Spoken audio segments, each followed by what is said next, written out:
Welcome to the Mischief. I'm Valen, and this is Vintage Story Unearthed 119. Today I've got way too much on my list of things to do, so we're going to just have to see how far I can get through it. Now, as I mentioned last time, I really wanted to go and find some bees, but I don't think I'm going to find any today with the rain and the fog. It's going to make it especially difficult to try and find things out there. But I can still work on some other things. Namely, I really should move the farm. I think that the existing placement with the low fertility, it's just not really going to work so good. So hopefully I won't lose too many of my crops in the process of breaking everything to pick it up and to move it. Now, sure, it's usually a good idea to get everything growing as soon as possible. In this case, I kind of regret that a little bit, but I still think that I can get a decent harvest out of it from the medium fertility soil as opposed to the other stuff. Now, I do also have some high fertility soil as well, so that's going to get my priority crops. Yeah, and you can see here that the turnips, they've got a growth stunted due to the heat, so I'm only going to get half of what I want. Carrots seem to do okay, but you know, a lot of the things aren't really making it because they've exhausted the amount of nutrients in the dirt themselves. So as the dirt pretty much replenishes its nutrients slowly over time, these plants will then try leaching that, which by the time winter comes around, I might be lucky to get any of these to actually ripen. I'll probably end up getting some of the carrots, but most of the grains just aren't going to make it. So I guess I'm going to start harvesting what I can and see what I can get. Hopefully I can capture a few of these seeds back. Okay, that more or less cleared that up. Now I don't see a reason why I shouldn't leave some of these berry bushes out here in the meantime. Plus I've got my little fox buddy that at some point I hope to move over to the other farm.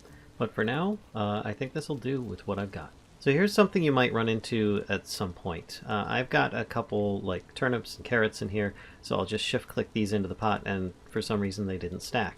That's because I've got different spoilage rates. That doesn't mean that they won't stack, just that it's not going to if you shift click it in there. And this is so that if you want, you can still eat all of the ones that are lower. Otherwise, if you combine them, it will then kind of average them out. And you can see now it still says 22. It's probably 22 point something, but it just kind of rounds to the number for the display. Same thing with these turnips. They are now going to last a little bit longer, actually, because I had more of them than what I had in there. So you can actually increase or decrease your overall spoilage rate of your foods just by kind of merging stacks together. So at some point I'm going to need to change out this ladder for something that's a bit quicker to get up and down to the base, because that's a bit of a slog. But I need to get a few longer term things in place before I end up doing that. Firstly and foremost, food. I'm going to need to get the crops going in here. Oh, I almost caught the chicken and I scared it away. So I'll need to do that. Another thing I'll need to do is going to be leather, which I've been processing and I've pretty much got things squared away for that. And the third one is going to be I want to get some bees started so that they can start spreading to new colonies, or at least so that it can start getting into a skep that I can move the bees with. But until then, I'm not going to be leaving to go and get the materials I need to make this fantastical device that Kashka came up with some time ago that actually still works for getting up and down long distances. Alright, looking at the seeds I have way more than I have dirt options available. Now, I only have 12 of the medium fertility soil at this moment, but I still feel that that's enough that I can get started. Put down a little bit more, and I can start planting all of these at the very least. So I've got lots of different crop types. Some of them will do better closer to winter, some of them will do better in the summer, other ones are just kind of like mid-temperature, like turnips. But I think what I need to do is prioritize flax. That needs to be done above and beyond everything else. It is also more a summery one. It's better in the summer because it's got a high temp resistance of 40 degrees. But it only goes down to -5, so it's not good for cold weather at all. And if the temps are going to get low, that's something that I really need to get into the ground as soon as possible. I've got one other flax over here, oh well. But still, you can see that the nutrient levels in this are at 65% with the high fertility, which is great, and the growth speeds are at over 100%, so it's normal, higher than usual. The moisture's at 100% as well, thanks to the rain, so I don't need to worry about water, as well as the little watering spots that I have there. As I've got more grains, and they're pretty much just going to be needed in one way or another, if not feeding myself, feeding animals, I'm going to put a bunch of those down as well, and get them out. Next, I've got a single onion seed. It's not too much, but it is a very warm item, and it does give me quite a bit of stuff. The turnips also, they ripen quickly, which is fantastic. Food quicker is quite often better in my book, but I also have some carrot seeds, and I'll plant those on just what I have left of the medium fertility. This other stuff, I will not be planting anything. Oh, look, see, the horsetail has started to grow in some spots, so I did get an extra bit there. But as it also is getting nighttime, I think I might go start putting some of this away. I'm going to put these seeds back in here. I've finished with the hoe for now, so I'm going to go do a sleep up at the base. There we go. The sun is just coming up, though it still looks like it's a pretty overcast day. If you look in here, it says rainfall in this area is rather uncommon, so it's unlikely that this is going to be continuing for too long. But this also is a good reminder that a roof over my head would be pretty nice. And I did mention before that this is still just going to be like a general storage area.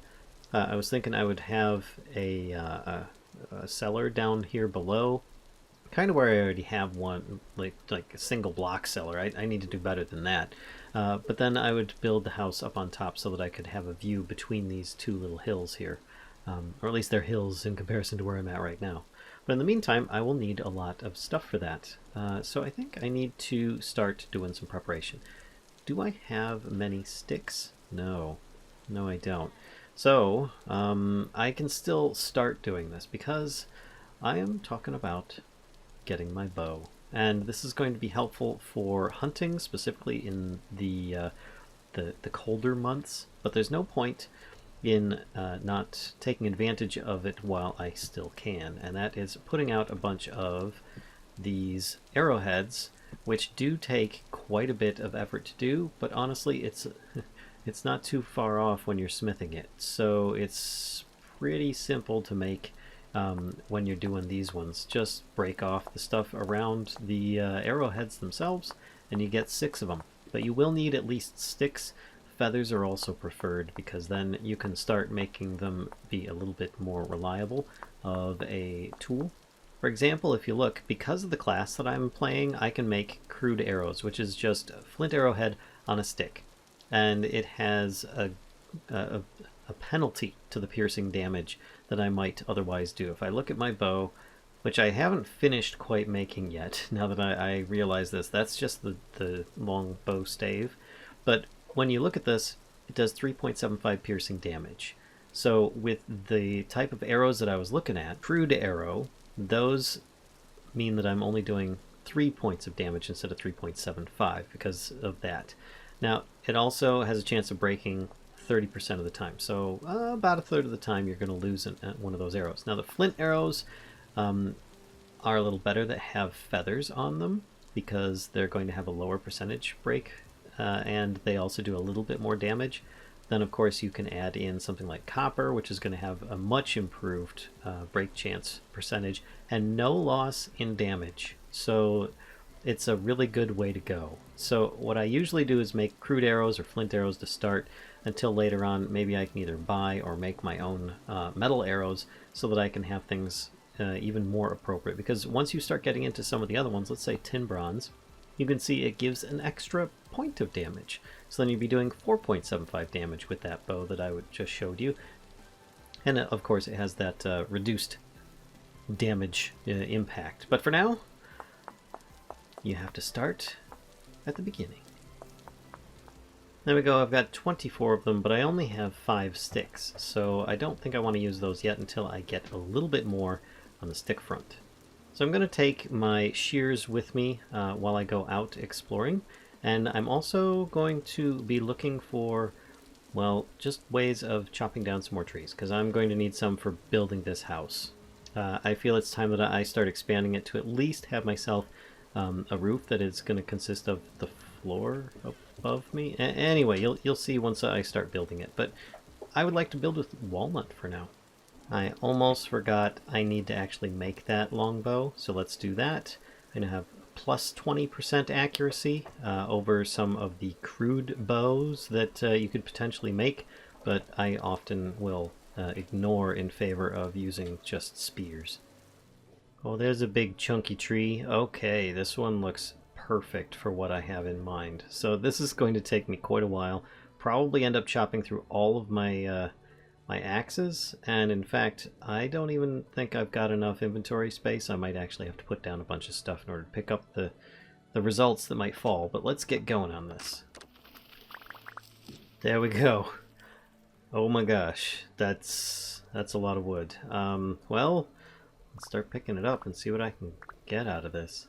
This is where I'm going to take advantage of a little something that I have sometimes done, and that is where I take my inventory and turn it into a temporary transport device. This is a vanilla mechanic, folks. But the problem is, if you hit escape, or you back out of this, you drop everything that's in your crafting grid. So it is a very temporary method, but it will allow me to just run back to base rather than having to come back here for several trips. Alright, there we go. I've got a lot of walnut logs, and in fact I might even take one of these crates out and use that for it instead, because that's taking up a lot of space of that chest. It's just a matter of where to put it. For the moment, I think I'll put it right there, and then I will take these back out, put them in my inventory after I've sorted through a few things here. Alright, here we go. So I was able to get a whole bunch of sticks just from shearing a bunch of stuff as well, and I'm going to use it, let's close these up so it doesn't go in there, to get myself 24 arrows to work with. And then I can put the rest of this back for future me. So I think because my pick has 6 durability left, I'm going to make a new one. Because I don't really have much else to work with here. And it looks like I just have the ingredients for more copper. I don't have alloys as of yet, so that's what I'm going to be working with. I think because this is such a low temperature metal and it's just going to be a quick banging around with a hammer, I think I should be able to get away with just one piece of charcoal in this case to heat it up. Now if I've got something that's a higher temp, or I'm going to use it for multiple like pieces of metal being added together, I might have added in extra, but usually one charcoal is enough to get it up to a hot enough temperature to form it for at least a short amount of time. And there we go, that's about as hot as it's going to get unless I add more fuel. So I'm going to make myself a pickaxe head. Grabbing the hammer, I am going to push a couple pieces forward and then just hammer out the rest of this real easy. And there we have it. Now if I put this on a stick, it'll instantly cool because video games, and I now have a proper pick, and I can leave this other one probably behind for now because I don't think I'm really going to need a 6 durability mining pick at the moment. So what I have in mind here is actually to go a bit to the east and south into this horrible looking forest. And the reason I say it's horrible is because it's probably going to be filled with wolves and predators and all sorts of bad things that are going to eat me. But this is the thing that I will have to do for bees. Speaking of bees, what do you see before me that you think might end up helping me with that? You said flowers, you'd be right. So I'm going to take a bunch of these dwarf farts here and gather them up, as well as some of the catmint. Use those as the main flower source for if I do find bees, because you're going to want the bees to get into your skep as soon as possible. The other thing you're going to need, obviously, is a skep. Now what I like to do is usually get one stack of one flower type, and dwarf fuse is pretty darn good stuff for that. The other thing I want to do is just check the traps real quick. I've only saw the one where the chicken was before, and that looks like the trap has triggered. Oh, okay, that's rude. So it triggered the trap, but did not go in, which is uncommon, but I guess that's a thing. I can pick it back up. I still have a trap, but I will need some new grain to put in there, which I don't have at the moment, but that's fine. Now I just need to look to see if I have any others. Then it contains a dead hen. But I was just... It couldn't have been that long. Oh. Okay, well, that's kind of rude. So, in the sad cases like this, you can take off this one here. It says it's empty, and you can pick it up here. And then maybe by holding down, is it control? Yes, I can scroll to it, and then you can place it out. Ooh. And then just chop up the hen for at least some feathers. Well, it looks like I got a little bit of meat as well. That's not what I wanted to happen. That was pretty sad. I wanted it for a pet, not like that. Dang, this one, same thing. Boy, okay, well, I have not been having the best of luck with trapping. There's another chicken over there. That one's been, they've all been triggered. Okay, well, I'll have to try again later.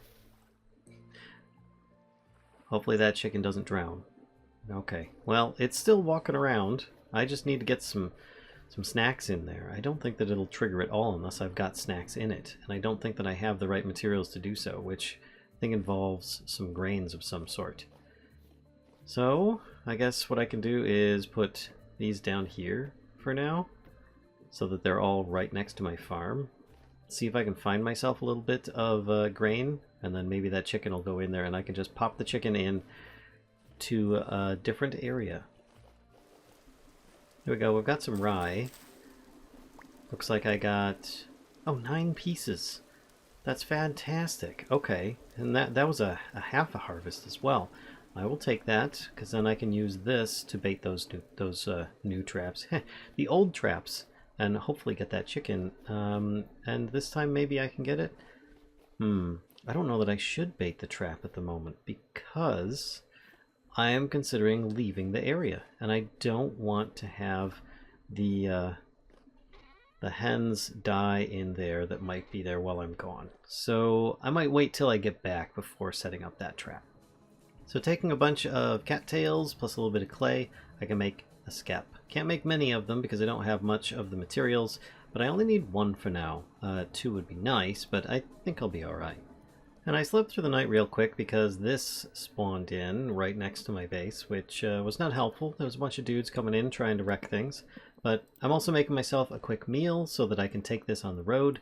I'm planning to go looking for bees, and we'll see if I strike it rich or if I end up coming back with just a bunch of other resources instead. Either way, things I'm bringing with me is a skep, 64 dwarf fuse, and a bunch of food and armor and weapons, just so that I can make the journey and hopefully survive it.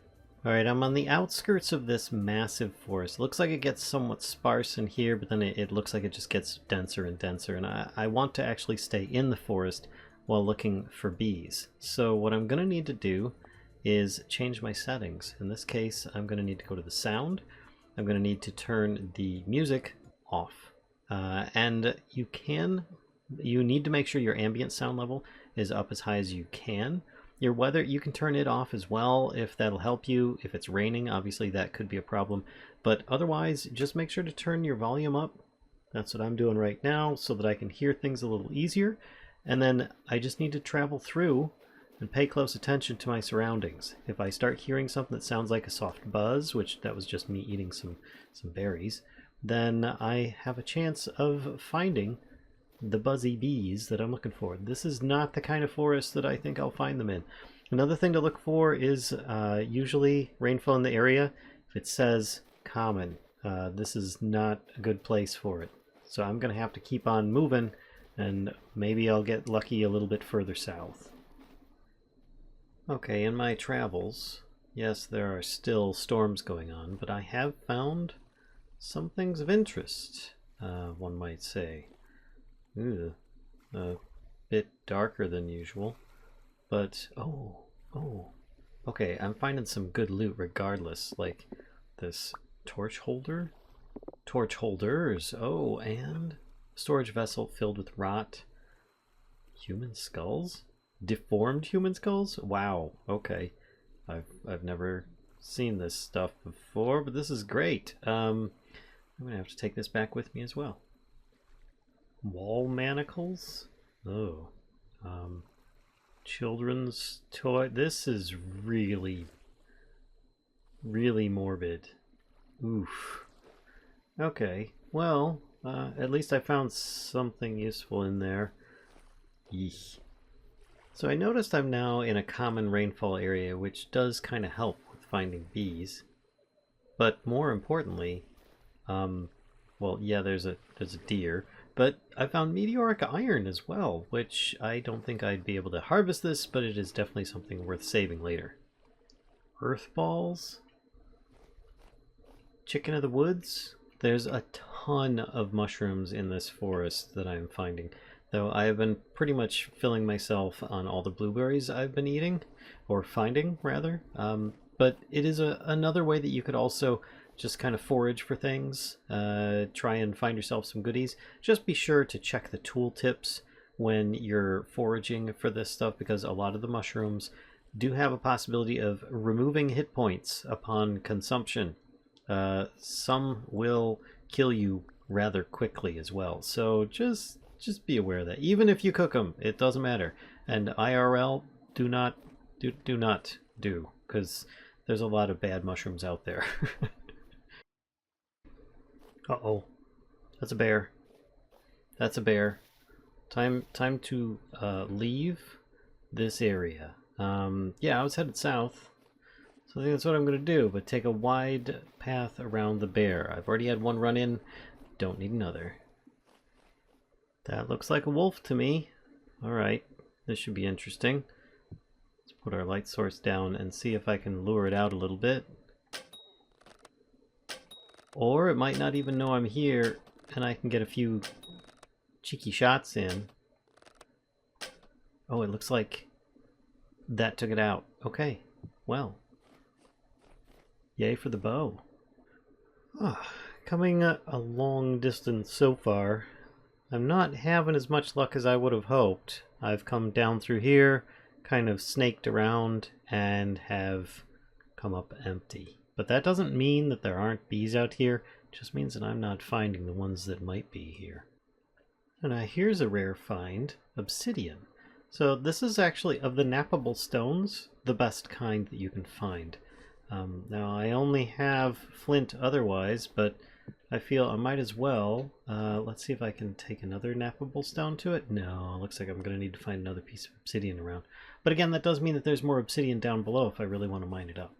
And because I don't have much durability left on my existing knife, I'm going to make a new obsidian blade from it. As well as a new spear, because I've lost a good chunk of my flint ones either from use while traveling or because I just kind of misplaced them. There we go, there's some obsidian in its natural habitat down underground. Now you can't make quite as many tools from obsidian as you can from something like flint, so it's not quite as versatile, but as far as damaging goes, and durability, it's definitely going to be the top tier for the nappable stones. Now here's a rare find, crimson maple. Now I'm not even going to try harvesting this, but I am going to mark it on my map. It's a very pretty tree. It's the same as a regular maple as far as the logs go, but you get these really, really bright, rich red leaves. So if you want to have a nice decoration, it's worth noting that it's here, maybe for the future. And just as I'm wandering around, I find this ancient ruined settlement. It's a farming vessel here. There may be some goodies inside. Well, looks like there's some cattails, but those aren't going to be quite as useful. This one here, we've got a forage vessel, which, funny thing, more cattails. And we've got this just kind of little castle-y bit here that I might be able to climb up. Oof. And find a farming vessel up top here as well. Nice. I'll take the feathers, thank you. Oh wow, a tin bronze scythe? Okay, that's worth a couple flax fibers to me, so I will definitely be keeping that. So I took all those cattails and decided I would make myself a little stash, if you will, and leave this behind. I've got just too much stuff, and I'm only going to take the things that I really need on me right now. I still have these hides that I've been gathering from some of the critters I've been getting along the way, but I've got other things that I don't need at this exact moment that I can come back for in the future. I know it's a long trip, but you never know what I might come down here for. There we go. But this does give me a bunch of well-needed space in my inventory, especially if I'm going to end up trying to find these bees and get them taken care of. I am going to take the aged torch holders. That's going to be a requirement for me at this point. Alright, I'm marking it in kind of a gold color as stash. And I can always come back here as I circle around if I'm continuing heading south still like I have been. Oh wow, some of these places just look a little bit cool, aka also creepy. I really want to go exploring in some of these really neat looking caves, but I don't know. I mean, I already have a ton of stuff to transport home as it is, and I still have yet to find those bees I'm looking for. And with that, I've turned down the weather sounds just so that I can have a better chance of trying to find any bees at this point, because it is currently raining at the moment. I just realized my shield was about to break as I was walking away from this, so I think what I'm going to do is make a new one, leave this old scrappy one here, just in case I end up needing it when I come back. If not, then I can just throw it away. And because I'm also noticing that there's a lack of sunlight going on, I'm going to grab myself a hay bed now that I've got a little bit of space. And once it gets dark enough, then I will sleep the night away, just so that I'm a little bit safer as I travel. Wolf. Okay. Here we go. That definitely scared it away, but that doesn't mean that it's completely gone. Either way, my shield really was the savior in that case. That didn't go the best, but it could have gone a lot worse. Usually the best idea is to chase the wolf down and finish it off if possible. That way you know it's not just tracking you through the woods after that. I can hear bees. And they're getting closer. I have my volume turned all the way up right now, so this is very encouraging. I have to turn it down now because it's actually really, really loud. So before you go breaking things, you need to try and find it wherever it is, because if you break the wrong things and some of the branches disappear that have the beehive on it, you've ruined it. And the bees are done. You might get a little bit of drops from it, but that's about it. Oh, there it is! Wild beehive. Excellent. Okay, so I can break some stuff below it. It has maple branchy leaves above it. Let's see if I can actually clear a little bit of space away from this without doing any harm to it. There we go. Alright, let me clear out some of this area around it. Before I go any further, I'm going to mark it on my map. There we go, I now have bees on the map, and don't worry, you can always turn the terrain off if you need to find where it is. But in this case, I'm going to pin it so that I can find it a little bit easier in the future. So sometimes bringing a saw is actually a really good idea, because saws will allow you to take out individual pieces of logs instead of using an axe, which could take out an entire tree. And if you have some logs that are in the way, then you could potentially remove that. Now there's also a possibility for bees to be in a log, and you might not even be able to see it.